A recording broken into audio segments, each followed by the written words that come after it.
1945 आते आते एक आम जापानी की जिंदगी बहुत मुश्किल हो चुकी थी। दुकानों में अंडे, दूध, चाय और कॉफी पूरी तरह से गायब हो चुके थे। पेट्रोल भी आम लोगों की पहुंच से बाहर हो चुका था। सड़कों पर एक भी निजी कार नहीं दौड़ रही थी। हिरोशिमा की सड़कों पर हर तरफ पैदल चलते लोग, साइकिलें और सैनिक वाहन दिखाई देते थे। 6 अगस्त 1945 की सुबह 7 बजे जापानी रडारों ने दक्षिण की ओर से आते एक अमेरिकी विमान को देख लिया। पूरे जापान में रेडियो कार्यक्रम रोक दिए गए और खतरे के सायरन बज उठे।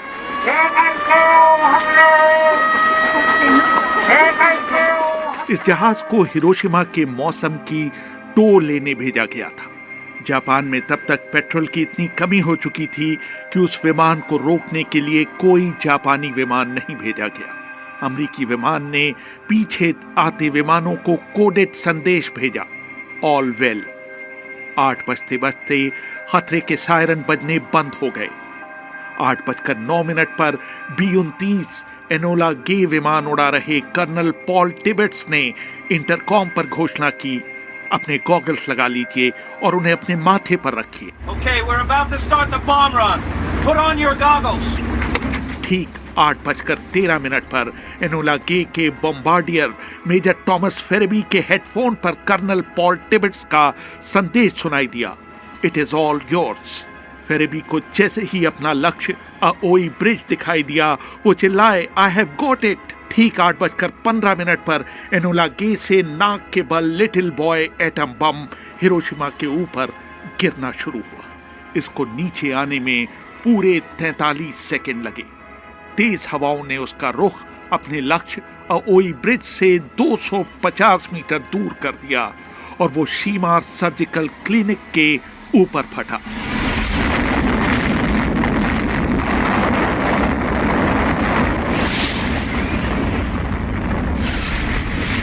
बम फटते ही हिरोशिमा के लोगों पर क्या बीती, क्रेग कोली ने अपनी किताब Nagasaki the massacre of the innocent and annoying में लिखा है।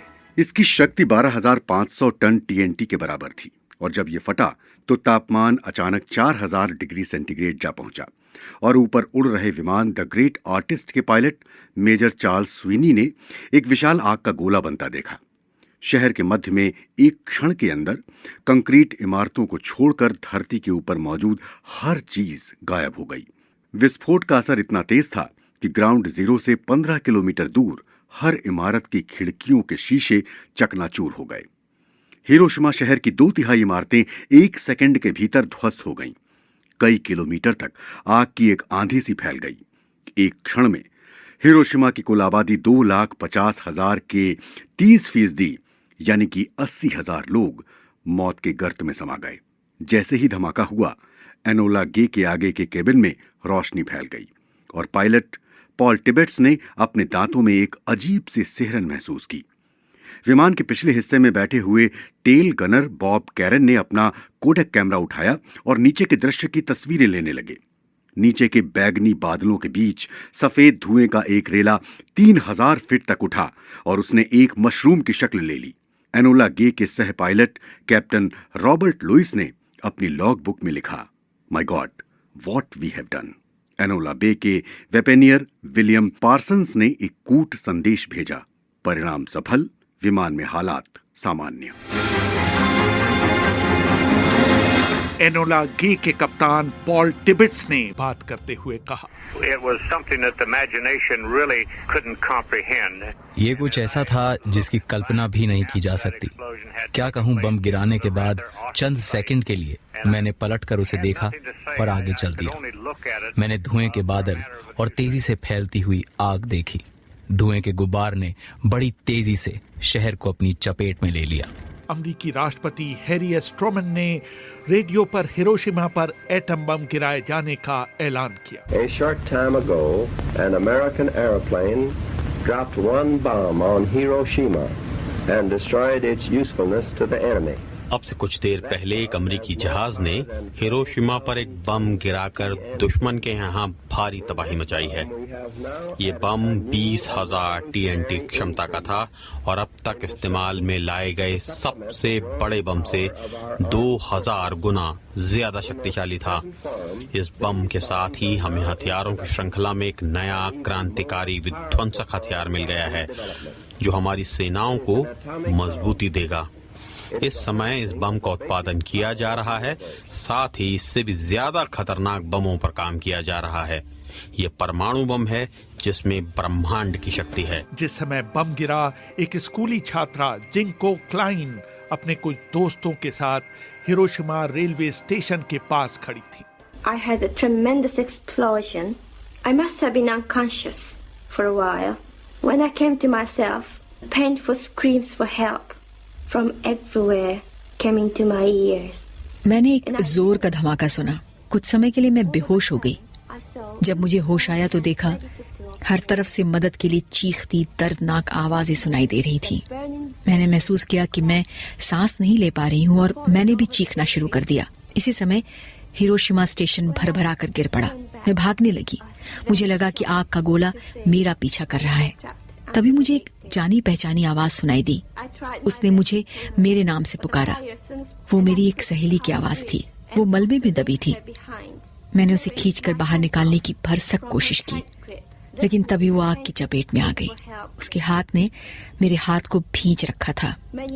भरी आंखों के साथ मैंने किसी तरह से अपना हाथ खींचा और फिर भागने लगी। पीछे उसकी चीखती हुई आवाज धीरे धीरे आग और धमाकों के शोर में गुम हो गई। भागते भागते मैं एक पहाड़ी पर पहुंची जहां पर तमाम घायल जले हुए लोग कराह रहे थे। मैं उनके और लाशों के ढेर के बीच कहीं पड़ी थी। शाम को करीब 5 बजे मैं अपने पिता और माँ के पास किसी तरह पहुंची। रास्ते भर में मुझे जले हुए शव, नदी में तैरती हुई लाशें दिखी। शहर से बाहर रहने वाले मेरे पिता तो बच गए, लेकिन मेरी माँ बुरी तरह घायल थी।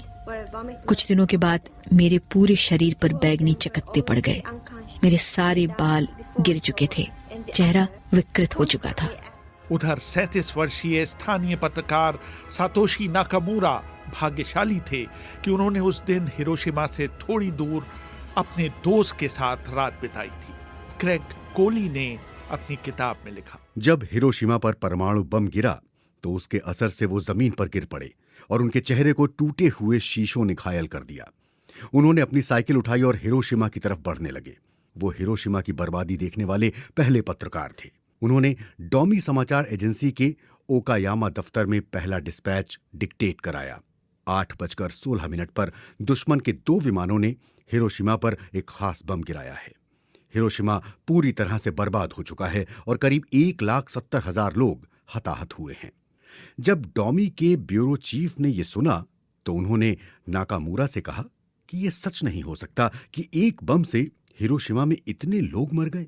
उन्होंने उनसे कहा कि वो अपनी रिपोर्ट में हताहतों की संख्या बदल दें, क्योंकि सेना इसे मानने से इनकार कर रही है।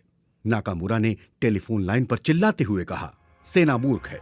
3 दिन बाद यानी 9 अगस्त 1945 को एक और B-29 बम वर्षक एक और परमाणु बम लिए जापान के औद्योगिक नगर कोकुरा के ऊपर पहुंचा। विमान के कप्तान ग्रुप कैप्टन लियोनार्ड चेशर ने बताया, When we got to the primary target, and it was partially under cloud, and we received a message they were abandoning that and going on to the secondary target, which was next. हमने उड़ान भरी। जब हम मुख्य निशाने पर पहुंचे तो वहां पर बादल थे।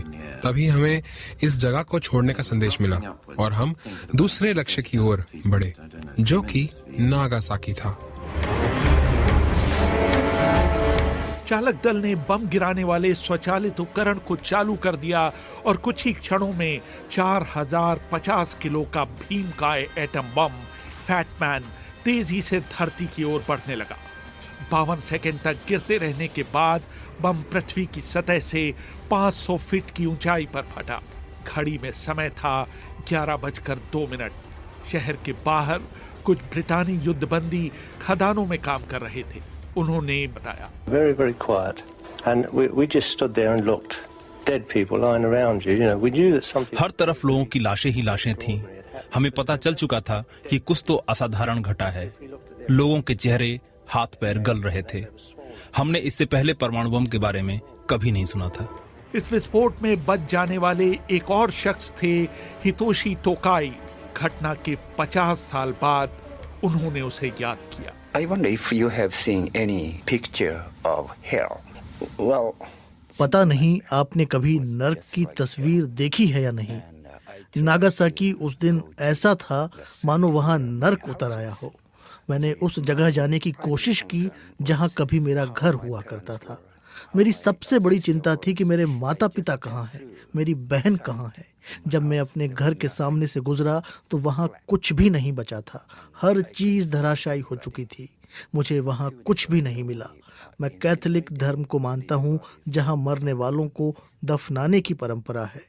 मैं इसे पूरा नहीं कर पाया क्योंकि मेरे पास दफनाने के लिए कुछ भी नहीं था। बम गिरने के केंद्र बिंदु के 1 किलोमीटर क्षेत्र की एक एक चीज या तो भाप बनकर उड़ गई या कार्बन बन गई। लगभग 74,000 लोग इस हमले में मारे गए और इतनी ही संख्या में लोग घायल हुए। ग्रेग कोली ने अपनी किताब Nagasaki the massacre of the innocent and annoying में लिखा, तब तक लोगों ने परमाणु बम का नाम तक नहीं सुना था। उन्हें लगा कि आसमान में सूरज फट गया है। अस्पताल के बाहर कोई भी चीज पहचान में नहीं आ रही थी। वहां मौजूद सुनियो तोमिता ने नीचे गिरे अपने दोस्त कामातो को उसके कंधों से उठाने की कोशिश की, लेकिन हाथ में उनके कंधे का मांस आ गया और फिर वो नीचे गिर पड़े। ज्यादातर मरने वाले या मरते हुए लोगों के मुंह से झागदार खून निकल रहा था। तोमिता उनके बीच जाकर उन्हें पानी देते हुए उनका हौसला बढ़ा रहे थे, लेकिन थोड़ी देर बाद वो और प्रोफेसर सिकी ही जिंदा बचे थे।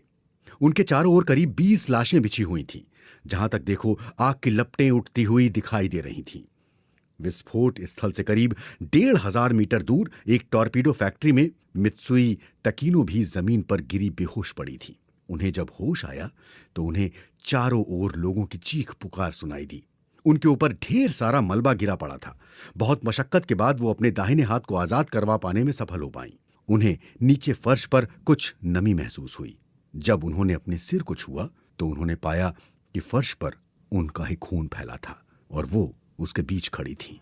उस दिन अमेरिकी राष्ट्रपति ट्रूमैन ने रेडियो पर फिर देश को संबोधित किया, लेकिन इस भाषण में इस बात का कोई जिक्र नहीं था कि अमेरिका ने उसी दिन जापान के दूसरे शहर नागासाकी पर भी परमाणु बम गिराया है। जापानियों को अब तक पता चल चुका होगा कि हमारा परमाणु बम क्या कर सकता है। अगर जापान ने अभी भी आत्मसमर्पण नहीं किया तो उसके अन्य युद्ध प्रतिष्ठानों पर हमला किया जाएगा और दुर्भाग्य से इसमें हजारों नागरिक मारे जाएंगे। 2 परमाणु हमलों और 8 अगस्त 1945 को सोवियत संघ द्वारा जापान के विरुद्ध मोर्चा खोल देने पर जापान के सामने कोई चारा नहीं बचा। 6 दिनों के बाद जापान ने अमेरिका के सामने आत्मसमर्पण कर दिया।